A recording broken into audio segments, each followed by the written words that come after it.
তুমি কি জানো আমাদের কলিজার নবী সাল্লাল্লাহু আলাইহি সাল্লামের জীবন কতটা কষ্টের ছিল? তিনি শিশু অবস্থায় তার মা বাবাকে হারিয়েছিলেন। মানুষ তাকে এতিম বলে গালি দিত, তার পবিত্র গালে থাপ্পড় মারত।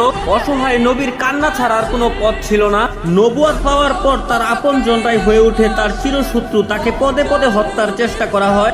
মানুষ তার শরীরে ময়লা আবর্জনা ছুঁড়ে মারত, তার রাস্তায় কাঁটা বিছিয়ে রাখতো। মানুষ তার শরীরে পাথর মারত।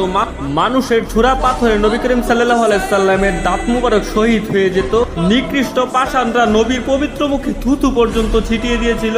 নবী করিম সাল্লাল্লাহু আলাইহি সাল্লামের কষ্টের দহন আরো বাড়লো যখন তার শিশুকালে কলিজার 3 পুত্র সন্তান ইন্তেকাল করেছিল। আবার কলিজার নবীর ঘরে চুলাও জ্বলত না। ঈদের দিনও তিনি না খেয়ে ঈদগাহে যেতেন। ইসলামের জন্য আমার নবী 3 বছর গাছের পাতা খেয়ে বেঁচেছিলেন। এত কষ্টের মাঝে থেকেও আমাদের কলিজার নবী আমাদের জন্যই শুধু কেঁদেছেন। আমার এই অসহায় নবীকে যদি ভালোবাসো তাহলে কমেন্টে লেখো আই লাভ মুহাম্মদ এবং